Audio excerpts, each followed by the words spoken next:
नमस्कार साथियों, स्वागत है आप सभी का आपके अपने YouTube चैनल सरकारी भारत में। तो फ्रेंड्स, आज का अपना टॉपिक रहेगा विटामिन का। बायोलॉजी की क्लास जो हमारी कंटिन्यूस चल रही थी, लगभग 1 महीने से हमारी क्लासेस बंद थी, जिसके कई कारण थे। लेकिन अब मैं बिल्कुल ही डेडिकेटेड हूँ आपके लिए, और पर डे आपको साइंस की तो कम से कम एक क्लास आपको मिलेगी, जिसमें आपकी केमिस्ट्री, फिजिक्स और बायोलॉजी से किसी ना किसी एक टॉपिक से एक क्लास पर डे आपको साइंस की मिलने वाली है। क्लियर है? तो आप लोग तैयार हो जाइएगा, पर डे आपको ये क्लास मिलने वाली है।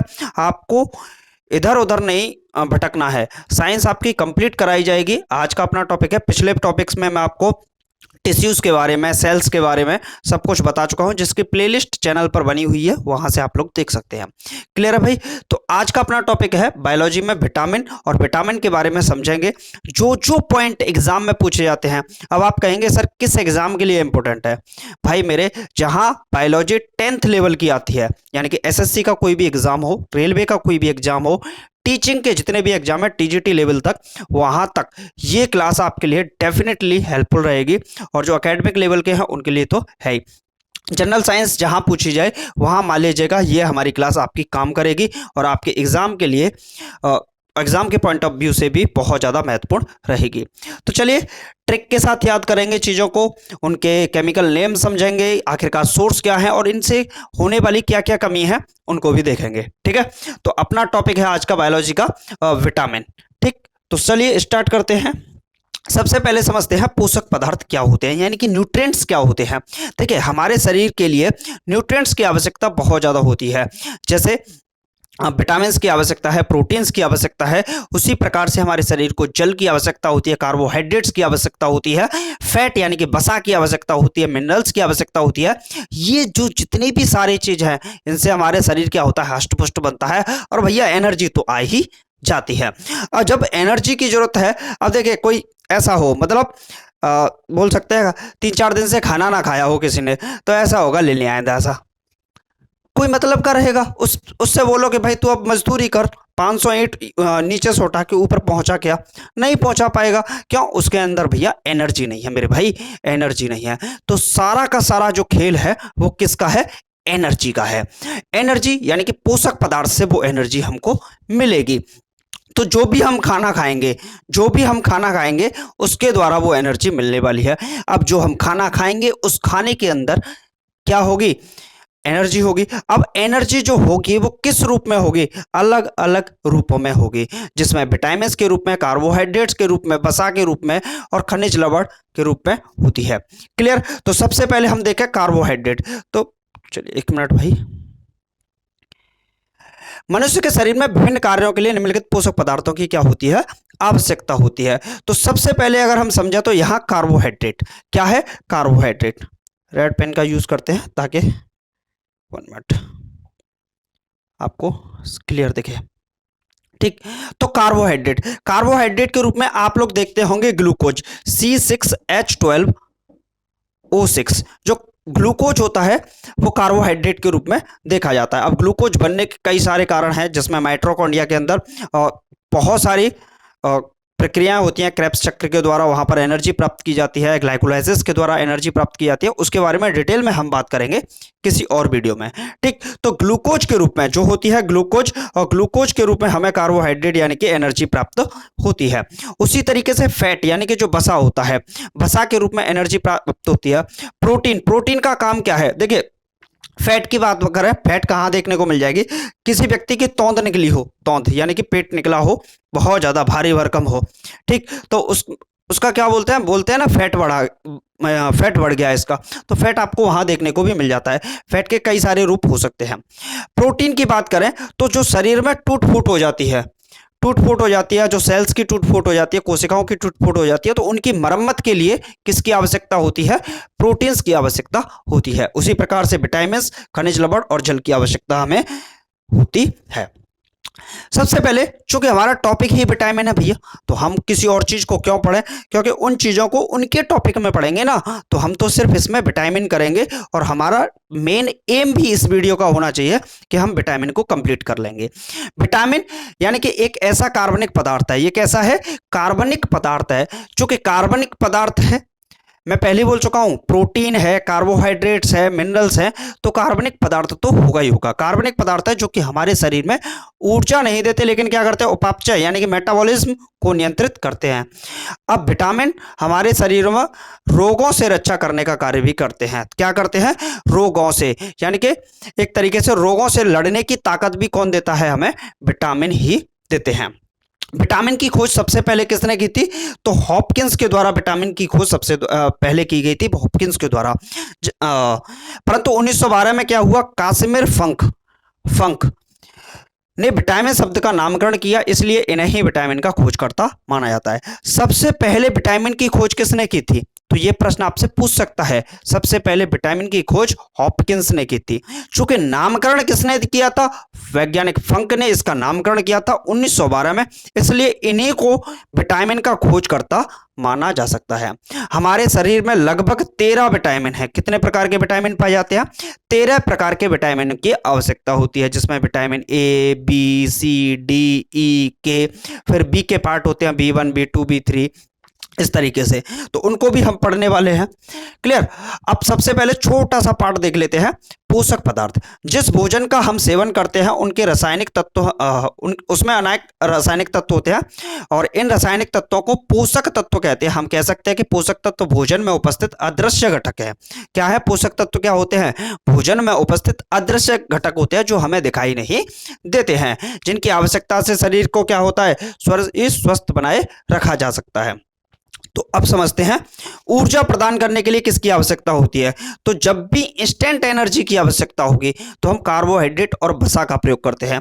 शरीर निर्माण, टूट फूट की बात हो तो हम किसका निर्माण करते हैं, प्रोटीन और जल का निर्माण, जल की जरूरत होती है। और रोगों से लड़ने के लिए हमें विटामिन और मिनरल्स यानी कि खनिजों की आवश्यकता होती है। विटामिन विटामिन ये वाला टॉपिक, ये पॉइंट्स हो चुके हैं। चलिए अब विटामिन के बारे में थोड़ा सा समझ लेते हैं कि विटामिन के प्रकारों के बारे में। कौन कौन से विटामिन ऐसे हैं जो जल में घुलनशील हैं, ऐसे कौन से विटामिन हैं जो वसा में घुलनशील हैं, तो उन चीजों को समझेंगे। तो विटामिन क्या है, ए बी कॉम्प्लेक्स, ए और बी क्या है, A B complex, C D E K. अब बी कॉम्प्लेक्स क्यों है, क्योंकि बी के कई सारे पार्ट होते हैं। घुलनशीलता के आधार पर विटामिन को दो प्रकार में बांटा गया है, एक है घुलनशील विटामिन और दूसरे हैं अघुलनशील विटामिन।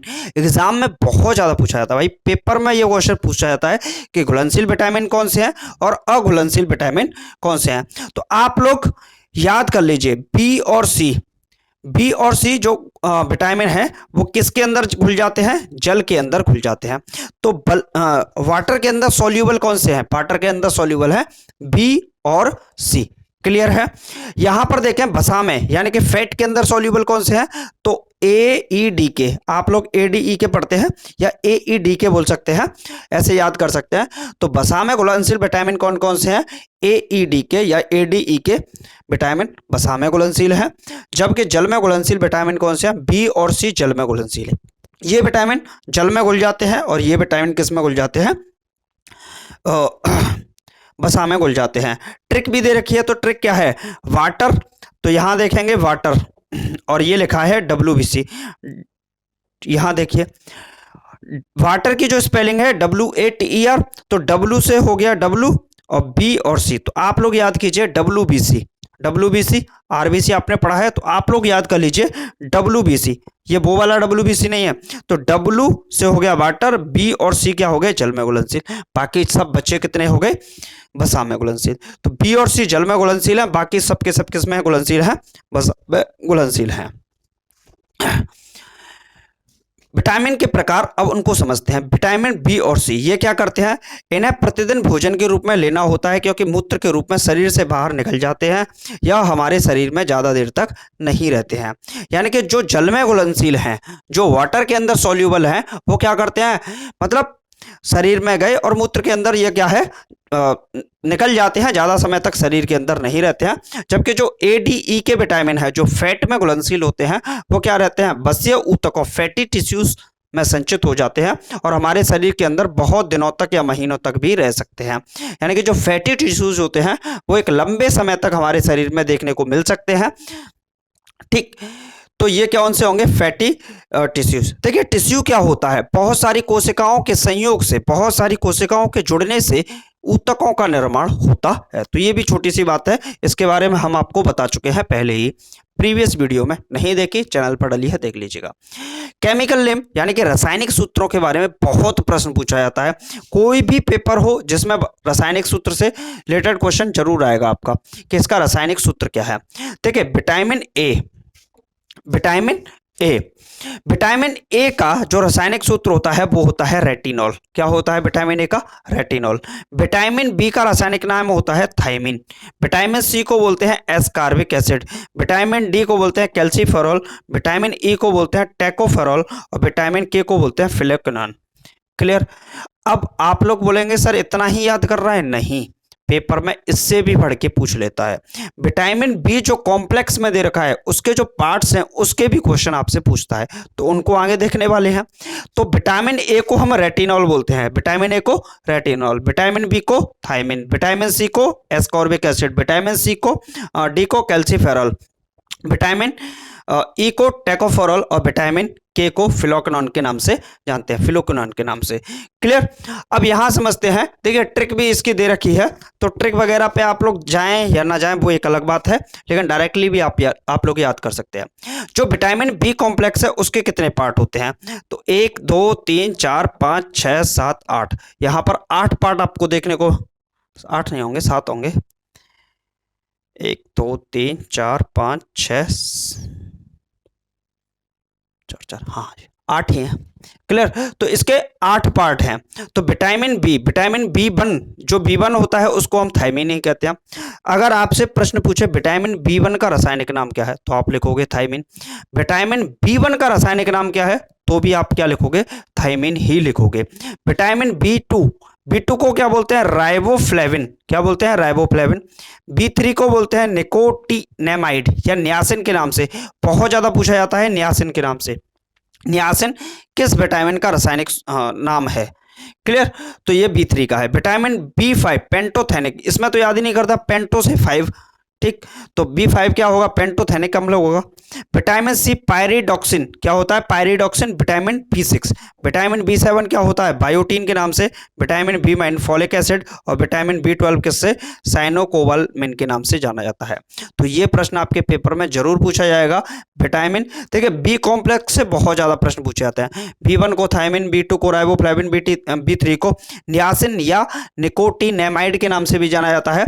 विटामिन बी5 को बोलते हैं pantothenic acid, vitamin B6 pyridoxine, बी7 biotin, बी9 folic acid, B12 को साइनोकोबालमिन के नाम से जाना जाता है। तो इनके रासायनिक सूत्र, रासायनिक जो नाम है, केमिकल जो नेम है, उनसे प्रश्न बहुत पूछता है।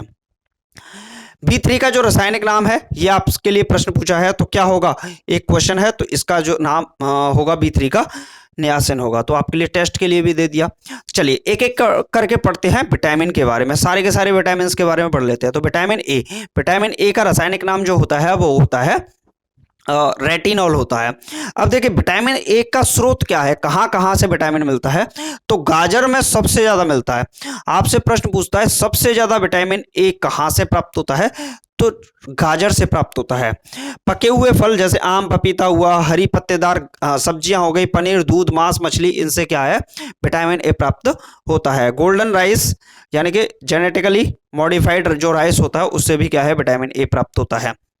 अब आप बोलोगे सर ये तो इसके स्रोत हो गए, ये तो इसके स्रोत हो गए, लेकिन विटामिन ए की कमी से क्या रोग होता है? देखिए विटामिन ए जो होता है वो सबसे ज्यादा प्राप्त होता है गाजर से, और गाजर के अंदर एक पदार्थ पाया जाता है जिसका नाम है कैरोटीन। क्या है? कैरोटीन। तो आपसे प्रश्न घुमा के पूछता है कि कैरोटीन की कमी से, या ऐसे पूछ लेगा आपसे घुमा के प्रश्न पूछेगा, इनमें से किसके द्वारा विटामिन ए सबसे ज्यादा प्राप्त होता है? तो गाजर की जगह कभी कभी कैरोटीन शब्द भी यूज कर लेता है, ठीक है।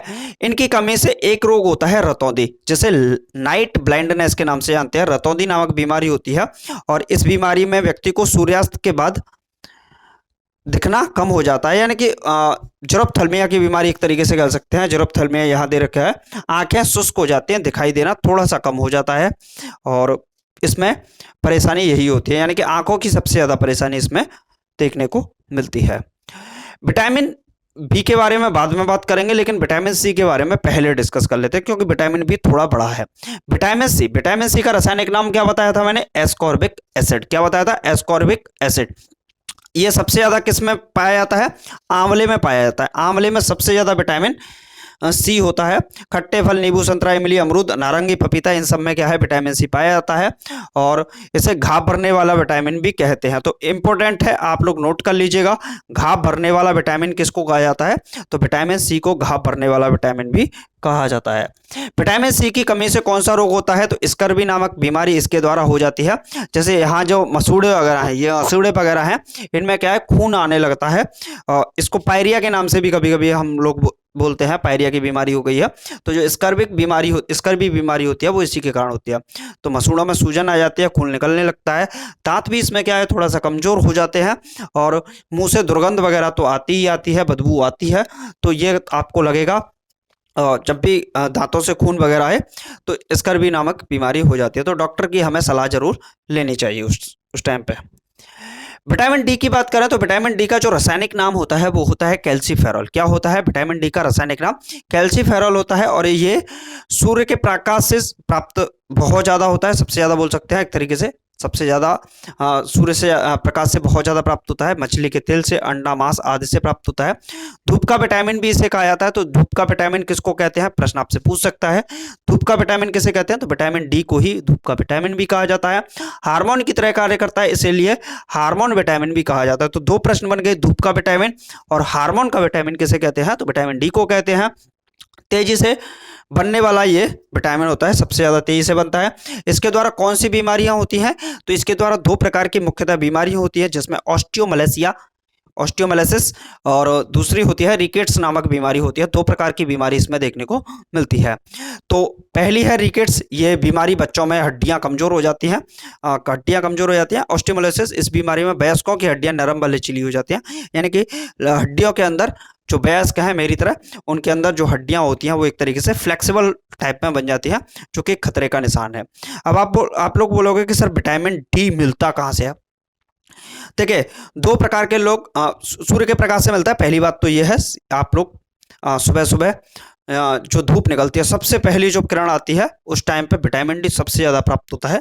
ये भी हम आपको बता दें। और देखिए, विटामिन डी का सबसे ज्यादा अच्छा स्रोत किसको बोल सकते हैं? धूप सबसे बेहतर रहेगी। लेकिन अगर हम बात करें, एक काला व्यक्ति है और एक गोरा व्यक्ति है, मतलब एक तो काला व्यक्ति हो गया, एक गोरा व्यक्ति हो गया।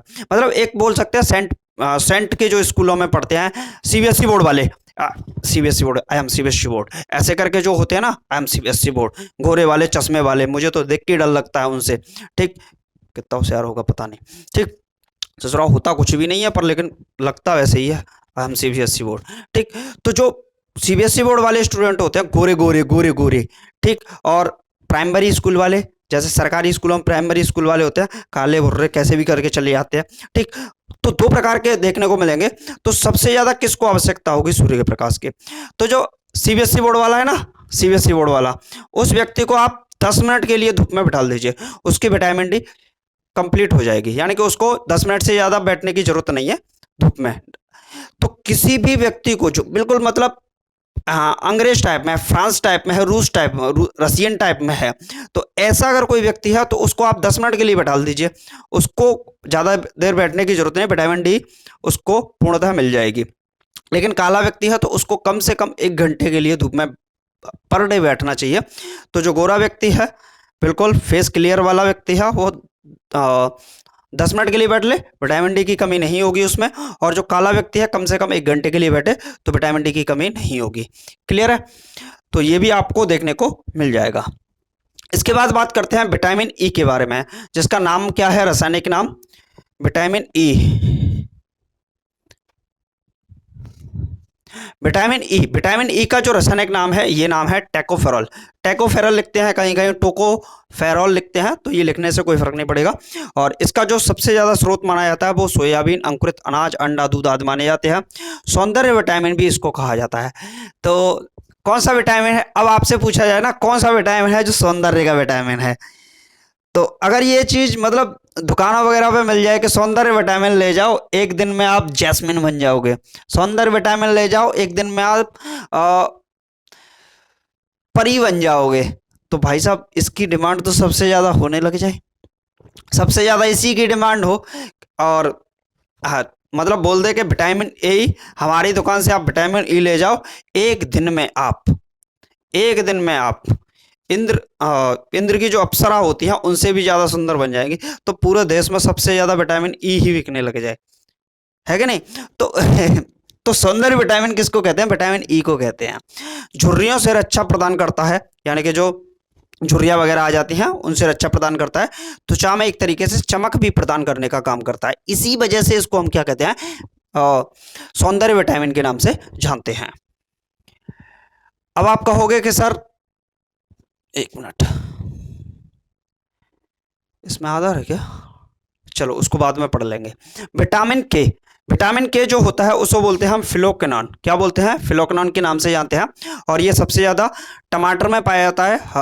सबसे ज्यादा नहीं बोल सकते, लेकिन टमाटर, हरी पत्तीदार सब्जियां, आंतों में भी उत्पन्न होते हैं। तो विटामिन के आपको प्राप्त होता है, जो हमारी आंत होती हैं उनके अंदर भी ये उत्पन्न हो जाता है। इसकी कमी से कौन सी बीमारी हो जाती है? तो रक्त का थक्का न बनना, यानी कि ब्लड क्लोटिंग नहीं होती इसकी कमी से। अब आप बोलोगे सर ब्लड क्लोटिंग क्या होती है, इसको थोड़ा सा समझाइए। जैसे आपका यहां कट जाए हाथ, तो इसमें से खून निकलने लग जाता है, तो कुछ समय बाद देखते हो आप, धीरे धीरे ऑटोमेटिकली वो बंद हो जाता है खून निकलना।